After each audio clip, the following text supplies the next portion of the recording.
And welcome to the latest episode of the Racing PodBlast with me, Tony Mack, and Ben Aiken from Narrowing the Field.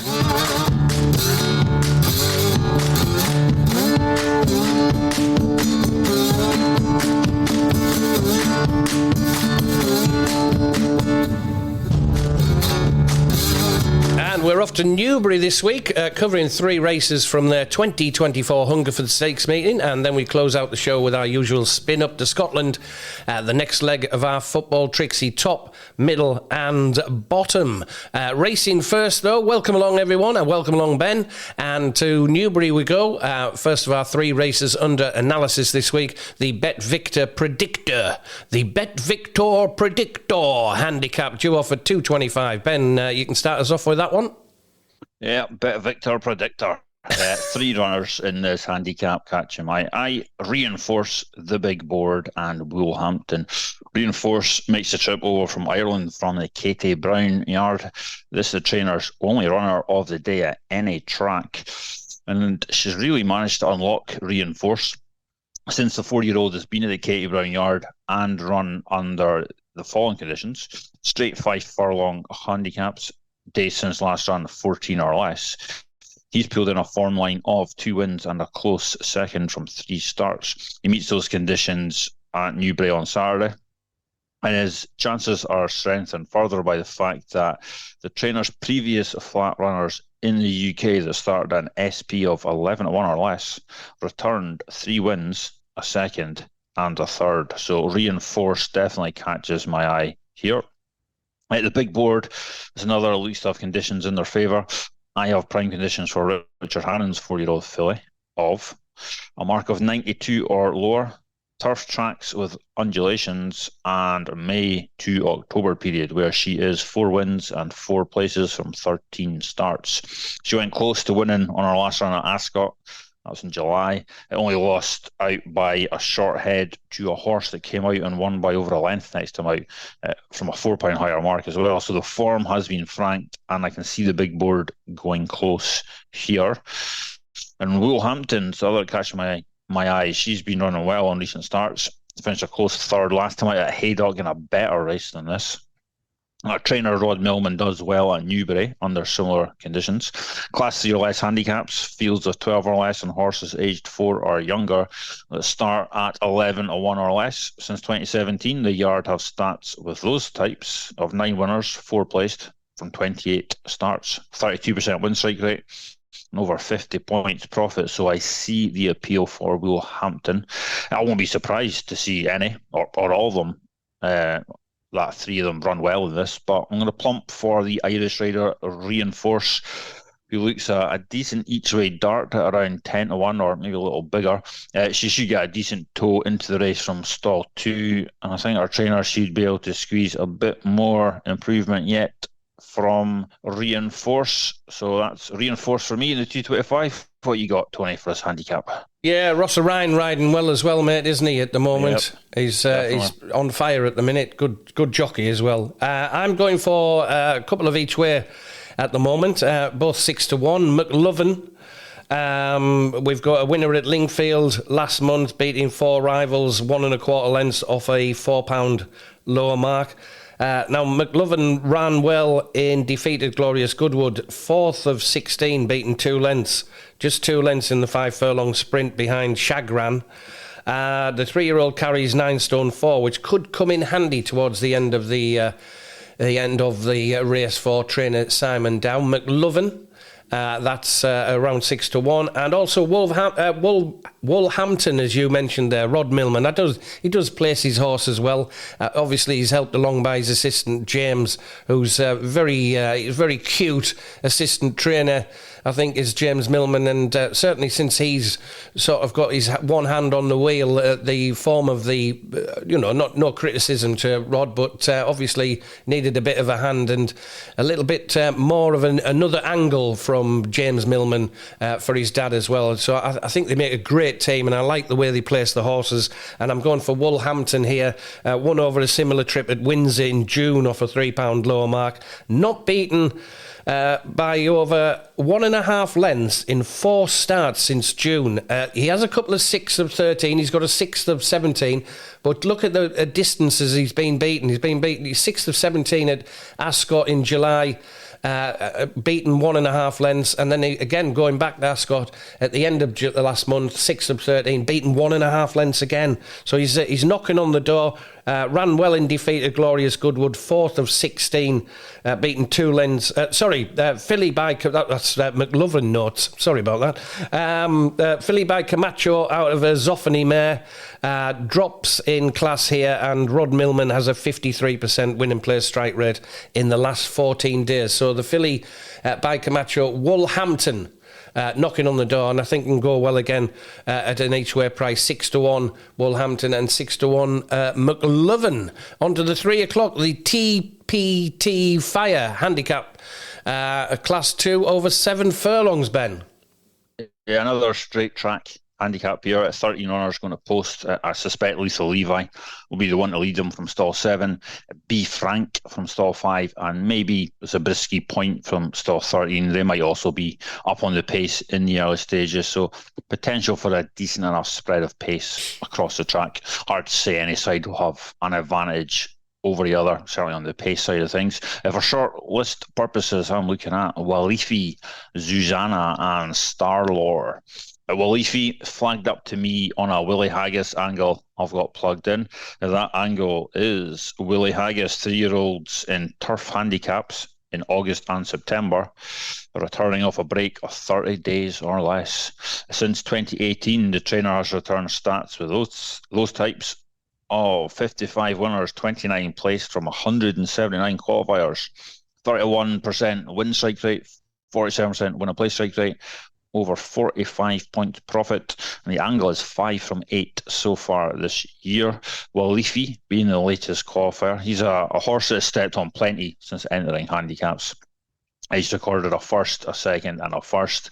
It's highly likely he hasn't finished progressing yet. So Walifi is very high in my thoughts for this handicap. Zuzana runs here for the Charltons. She's dropped back down to her last winning mark of 81, so she's handicapped to be competitive again.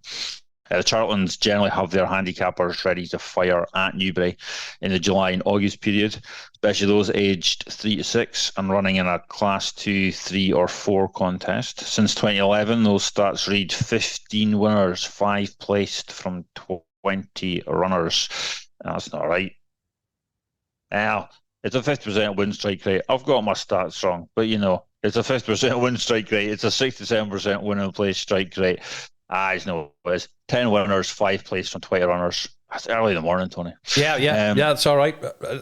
You're just feeling sorry for me, my first cock up in the first race. I tell you what, when you do too much prep, there's too much info there, isn't there? I know, you do too much, and it's like, better just swinging it, mate. When it's a 50% win strike rate for Charlton, 67% win and place strike rate, and over 46 points profit. Susanna meets those stats here, so positives for her on a handicap in front and on the trainer stats. I even without stats, I know the Charltons do have a pretty decent record most times of the year at Newbury and handicaps. Starlore, that's the other on my shortlist. It looked like he didn't stay when last seen in the Britannia at Royal Ascot, so let's cut back to 7 furlongs. Looks a smart move. His trainer Michael Stout also has some solid stats at Newbury since 2020. In May to September period with his Colts and Geldings. Class 1 and Class 4 races, and that started 12 to 1 or less. 7 winners, 3 placed, 7 from 17 qualifiers, 41% win strike rate, over 26 points profit. So some trainer positives there that give plenty of hope for an improved run from Starlore. I think he's better than he's shown on recent starts. Of that 3, though, it's Walifi I'm going to side with. I think 4-1, 5-1 looks fair enough price for the 3-year-old. Susanna at bigger prices might also tempt me in, but Walifi is my main dart in the TPT Fire Handicap. Tony, what you got for us? I'm going for Lethal Levi in this. Obviously, he ran a stinker at Goodwood in the Stewards' Cup. I think it can run into a place here for one firm. Well, actually, Sky Bet paying 5 place, and he's currently 8 to 1 with Sky Bet. and they're paying 5 places on the race. Good form at 6 furlongs at this venue in May, beating 10 rivals, 1.5 lengths off a £7 lower mark on good ground. He's a solid and consistent sort, is Lethal Levi, trained by Carl Burke. What else would you expect from Carl Burke as well? Better than last effort at Glorious Goodwood, suggesting the Stewards Cup. He was 19th of 25. I don't know, he got loose as well on the way to the start, which possibly shouldn't really have run in the race. But he did take and ran out of steam, basically 2 furlongs out. And he was weakening badly and caused a lot of trouble in behind Lethal Levi as he weakened badly. He's better than that, and I think he can go well at around 8-1. And we've got Star Law, another one that has had a disastrous effort to overcome last time at Ascot in the beaten 17.5 lengths, finishing 25th of 29 at Ascot in the Britannia. Won't mind the drop back to 7 furlongs, Star Law. Trippy won over last season, winning a novice contest on good ground. So Star Law for me, 13-2 with that firm playing 5 places. Lethal Levi at 8-1. Just a shout out, I've just got an inkling here. A shout out for an outsider, Spangled Mac, gelding by Star Spangled Banner. For George Boy and Ross Orion, just it looks a bit big at 14-1, but I'm playing Star Law and Lethal Levi as my main chances there. 3:35 at Newbury, the Hungerford Stakes is the Group 2. We're both excited about this race, Ben, aren't we? Oh yeah, it looks like a cracking Group 2. It doesn't look the strongest Group 2. Probably a few you'd be a little surprised should they win. Potmaster, possibly best over 6 furlongs, probably isn't quite a group horse. Jumbie, not the force of old. Piper Flow, I think, looks a Group 3 player at his peak. Witch Hunter has strong recent form in the book, no doubt about that, but I think he's best to cheek pieces on. They still not put them back on him for this run, which kind of puts me off. English Oak, clearly very talented. I'm not totally convinced he's a Group 1 or 2 player. I'm on the fence with that one, so that kind of wouldn't want to be playing him at around 5-2, when I'm sitting on the fence with him. I won't be surprised if he wins. I'm just unsure about him just now. So that, by process of elimination, that kind of leaves me with 2, Kikuli and Folgaria. Folgaria is harder of the 2 to weigh up. It's only our 4th start for Marco Botti. She moved to him after going 5 from 5 in her 2-year-old season in Italy. That form, always tricky to weigh up. Certainly wouldn't pretend to be an expert on Italian form. Our debut win from Marco Botti and the Fred Darling over this course and distance does look like a solid piece of form, though. She was then comfortably beaten in the French 1,000 guineas and also the Coronation Stakes at Royal Ascot. Both those races were over a mile, so chance we'll see better from her here over 7 furlongs. But ultimately, Bulgaria just a little tricky to properly weigh up. And that ultimately leaves me with Kikui, who is top-rated horse on official figures and gets weight from all of the field bar Folgaria, who he has to give £3 to, but still puts him in a good position with the filly on official ratings. Kikuli's standout piece of form is his close second to Irish Guineas second and Newmarket Guineas third, Hatem. And you'd have to think that a run anywhere close to that effort would make him hard to beat in this. He's by far the horse with the most potential in the field, which says a lot given he's already the highest rated of the field. But I think he's probably going to be going higher in the ratings, and he's who I'm going to side with here, Kikuli. I think this is a golden opportunity for him to bag a Group 2 and then probably move up to Group 1 company. So Kikuli for me, Tony. What are you thinking for the Gloria Hungerford Stakes? So it's called it? I wasn't expecting that one. I'm just with the top 2 here, Ben. I agree with everything you say about Kikuli, the 3-year-old receiving weight, and also English. I'm with English Oak, Ed Walker, James Doyle's in the saddle, of course, for Watnan Racing. Interesting one here that 6 of the last 8 winners of the race were aged 4. 6 from 21 runners aged 4. It's a 29% strike rate, a 43% win and place strike rate. 6 winners, another 3 hitting the frame from 21 going to post. And I think that's a pretty strong angle for 4-year-olds. And he's the only, English Oak is the only 4-year-old in the race tomorrow as well. So 6 of the last 8 winners have been 4-year-olds. We've got, the other one is Kukuli, as you say. The 3-year-olds are 1 from 21. But I don't think one has been as highly rated as Kukuli, by the way. So very much still in the Kukuli camp. We've got second of 6 in the listed contest, the Heron Stakes at Sandown. Second of 19 in Group 3 Jersey Stakes at Royal Ascot on Good to Firm. Beating a short head there. Not up to Group 1 level just yet.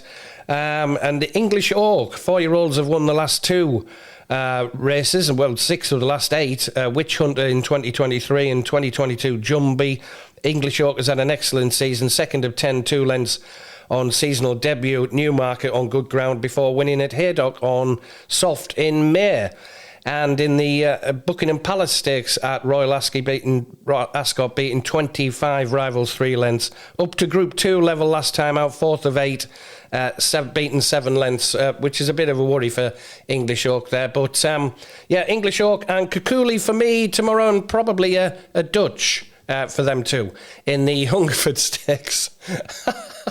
Just getting over that one.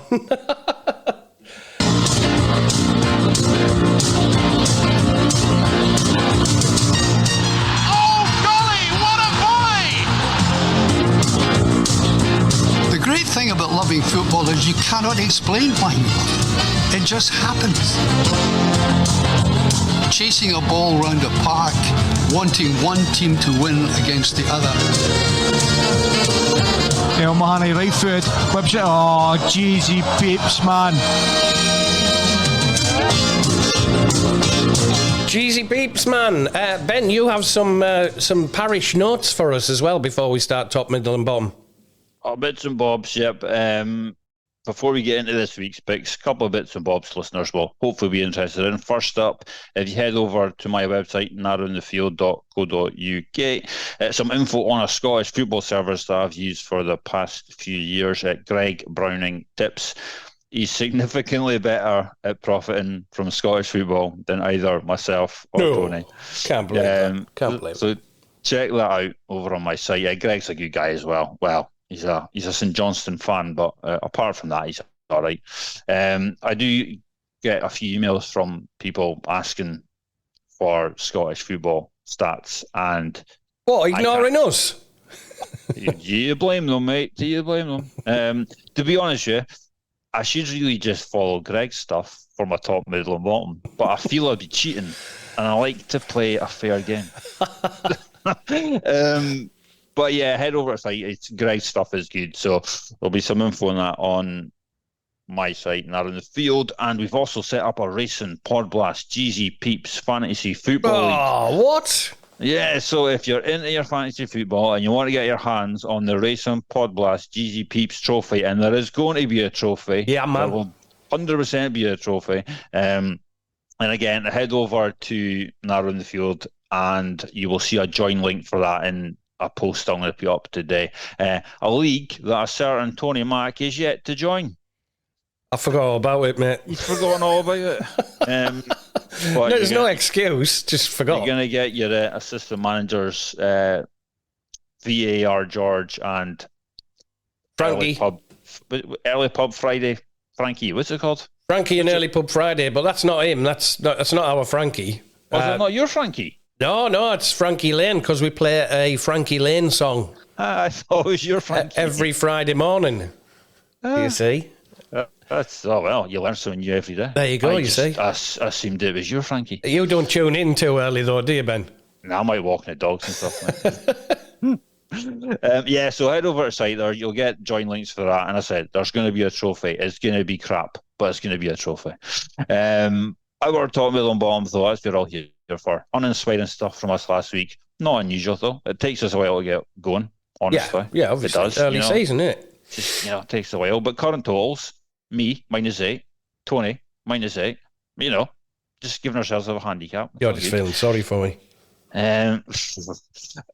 This week, though, my top, middle and bottom, and I'm going to play the short game this week. I'm wanting 3 winners. I'm wanting the field trixie in the bag. So, top, Scottish League Cup, Aberdeen to beat Queen's Park at 27-100.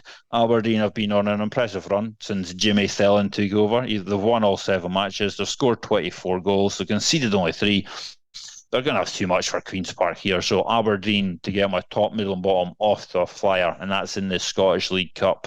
Middle, Scottish First Division, Queen of the South to beat Annan at 6-5. Annan have made a good start to their league campaign, but they face 2 teams that are struggling a bit just now, Cove and Cali. I think this trip to Queen of the South will be a tougher assignment for them. I fancy Queens to get the job done and get themselves to the top of the league at the same time. So Queen of the South in the middle, and bottom, Scottish Second. Guess who? It's Clyde. Clyde to beat Stirling at 8-13. I think Stirling are going to struggle this season. They were low scorers last season in the First Division. They don't look much better this year. Clyde are going to have way too much firepower for them here. I'm going to take our boys Clyde to round out my top, middle and bottom, which is top Aberdeen, middle Queen of the South, and bottom Clyde. Tony, over to you. Yeah, my 3 to stay away from. I'm taking Dundee United at home to Dame Helen Mirren. Cove Rangers at home to Dumbarton, because I don't like Dumbarton, at 6-4. And I'm sticking with Clyde as well. We'll welcome the Black Sheep back. Black Sheep Ben back to the fold by tipping Clyde, because he left them alone last week. Clyde at home to Stirling at 13-20, 6-5 Dundee, 6-4 Cove Rangers, and 13-20 Clyde. Many thanks for listening to the latest edition of the Racing PodBlast. Very best of luck with your bets at Newbury this weekend. Have a lovely weekend. It's going to be nice and sunny, and if you're up nice and early in the mornings and you can catch a tip as well, we're not like Radio 4, we're still doing tips on my breakfast show 3B's Radio, 3bsradio.com. It's also available on an Apple app at the moment, and also Alexa. And you can catch more from Ben over on narrowingthefield.co.uk. Big thanks for listening this week. Have a great weekend. I will see you all next week. Cheers, Ben. Thank you. Cheers, Tony. See you, mate.